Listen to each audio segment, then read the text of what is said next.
In today's video, we're going to continue on with our series covering all 31 NHL teams, recapping their 17-18 season, and looking ahead and making a plan for the 2018 offseason and discussing what we should expect from these teams moving forward to improve for next year. Today's team we're discussing is the Nashville Predators, and that's coming up next.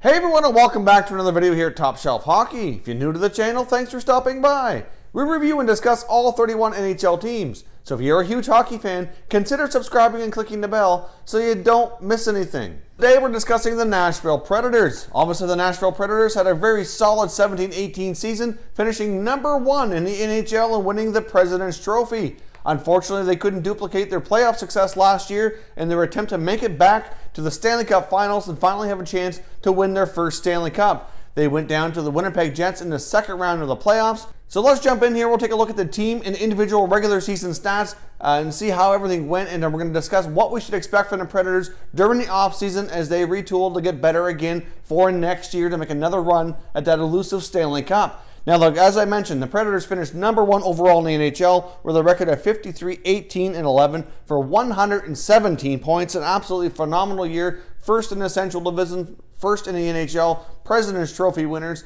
An absolutely outstanding regular season from the Predators.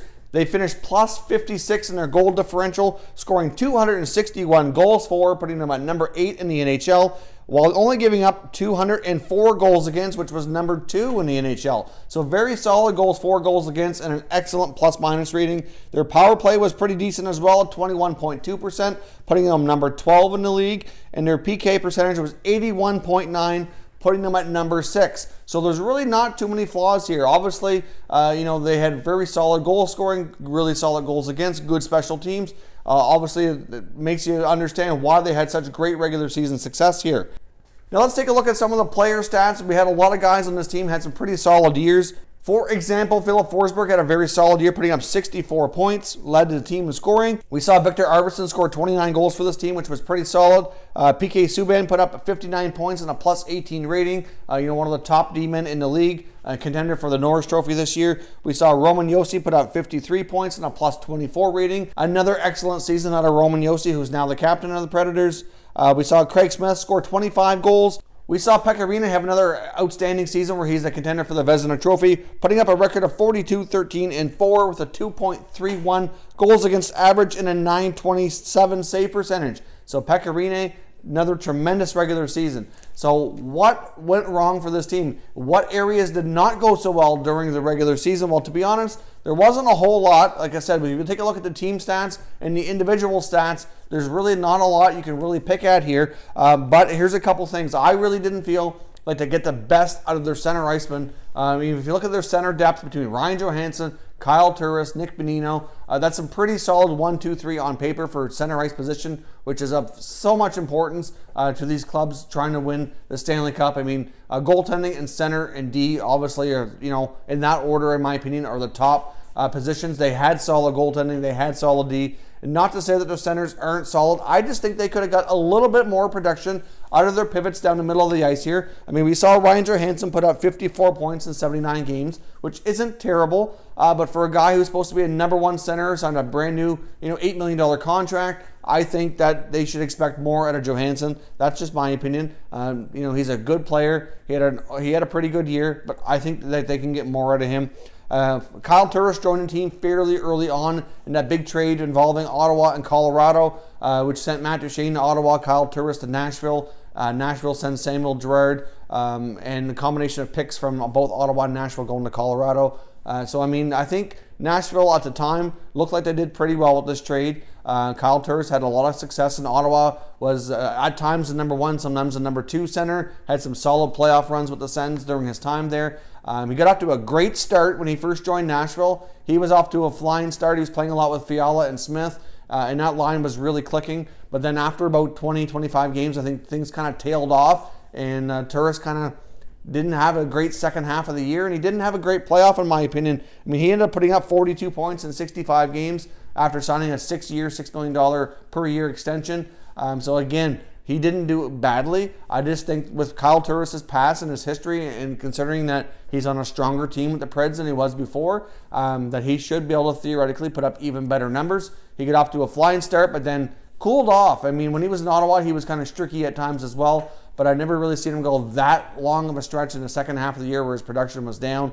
And in the playoffs, I just thought he was a bit of a disappointing performance myself. Anyways, I thought Turris has always been a big playoff performer during his time in Ottawa, so I expected a little bit more out of him, and it didn't seem to be there. Obviously, last offseason, Nick Bonino signed a new contract with the Predators, came over from the Penguins after battling it out with them in the Stanley Cup final. He's making $4.1 per year, and he only put up 25 points. Now, I know with Bonino, you get some other things. He matches up a lot of times against the other team's top lines, plays more of a two-way role. But again, none of these guys had bad seasons. It's hard to really pick at the Predators and say that somebody did awful, because that's not the case. But I just think their center icemen could have had better seasons, and if they would have played better during the playoffs, I think that was a big reason why that they didn't have a chance to make it further. These guys are of utmost importance to the team. And I just think they can get more out of them to really help this team move forward and go over the top to really have a more of a legit chance of getting back to the Stanley Cup Finals. Now, let's take a look at some things that happened to this team during the year. We've already kind of touched on a little bit, but I'd like to cover any trades or transactions that this team, that all the teams happened throughout the season. Obviously, picking up Kyle Turris was big. Putting him in between Johansson and Bonino really solidified the middle of the ice.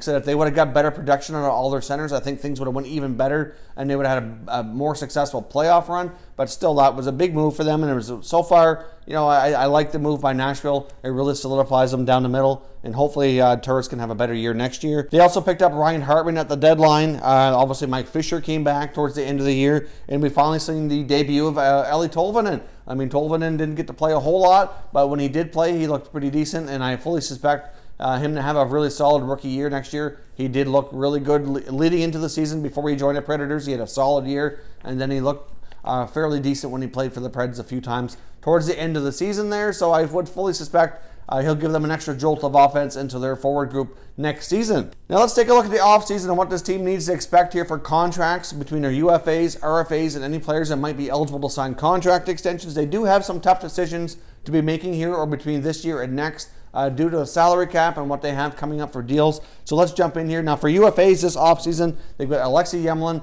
and Scotty Hartnell, and I believe both players have already been advised that they're not going to be offered new contracts. I know Yemlin has for sure, and I'm pretty sure that they've already told Hartnell that he won't be offered a new deal as well. I mean, he's 36 years old, coming off a decent season, but his role is certainly diminishing. I'm not sure if he'll continue trying to find work elsewhere, or maybe he'll hang him up. I don't know. But Hartnell and Yemlin likely not returning to Nashville next season. Now, as far as RFAs, I fully suspect all these guys to return. Just a matter of getting the right deals worked out. Obviously, backup goaltender UC Saros needs a new contract. They got Ryan Hartman as well as Salamanki. Like I said, all three of those guys are RFAs. They're important pieces to this team. They're certainly going to be given new deals for their RFAs. There's no really concern about them leaving. It's just a matter of working out the right contract. I don't really think any of them are going to get longer-term deals. I would think they'd all get kind of bridge-type contracts, 2 to 3 years would be my guess. That would probably make a lot of sense for all of these players. But again, nothing too big to worry about here. I mean, I don't think none of them are going to be getting huge money or big term, so they should be fairly easy to take care of their RFAs this offseason. Now, as far as players that are eligible for extension, so these are players going into the final year of their contract. So once July 1 rolls around, they will be eligible to sign up to an 8-year extension with their existing clubs here. So they've got obviously Pekka Rinne going into the last year of his deal, so they have to make a decision on how long do they ride with Rinne. I mean, as much as he keeps putting up phenomenal regular seasons, they haven't been able to get it done in the playoffs. So you can't help but wonder if they start to question that at some point. I don't expect him to be leaving Nashville, but at the same time, he is getting up there. He's a little bit older, so he wouldn't be getting a too long term of a deal if he does sign an extension, maybe an extra year or two. Hard to say, but I mean, it'd be nice to see him get that elusive Stanley Cup where he's put up such awesome regular season numbers over his career. But they certainly have to make a decision on the future of Pekka Rinne for sure. The big one for me, though, is Ryan Ellis. Ryan Ellis plays a huge role in that top 4D. Ellis certainly is a bargain contract with what he delivers for what he's getting paid. So when he comes up here, he's going to be getting a fairly significant raise. So they need to be mindful of that with the salary cap. So like I said, there's been some other rumors about some other players maybe being shipped out to make sure that their salary cap is in healthy position here moving forward. But obviously there's some decisions to be made. The other two guys are Kevin Fiala as well as Colton Sissons. Could both players sign extensions? It certainly is possible, but it's not necessarily something they need to rush into. They could let this play out and deal with it next year. Certainly a possibility as well. They don't need to rush with those guys. Especially Fiala, where he's younger. They don't, he's going to be an RFA anyway, so at the same time, they could get it done, but they very well could let it play out. It might be in his best interest to let it play out as well. If he can have another solid year, then he may be able to demand a little bit more term and money on his next deal. But the big ones here are Rene and Ellis. They're the most interesting options. I mean, with Rene, it's interesting because you kind of see how long they're going to commit to him. And with Ellis, obviously, he's going to see how much money are they going to bring. How much money is he going to command on his new contract, which will kind of set their salary cap situation up for the next couple of years. I mean, obviously, one of the big trade rumors going around since the season come to an end has been PK Subban. Could he be traded yet again? Now, the Predators have come out and denied the fact that they would want to do that. But at the same time, if you look at their salary cap situation and some of the deals that need to get done here, it does seem... it does kind of make sense that somebody with some more significant money or term might have to be moved out here. If not this year, then maybe next. And, I guess based on everything, especially with the decor, it would make sense that maybe PK might be that guy. But it'd be based on the season he just had.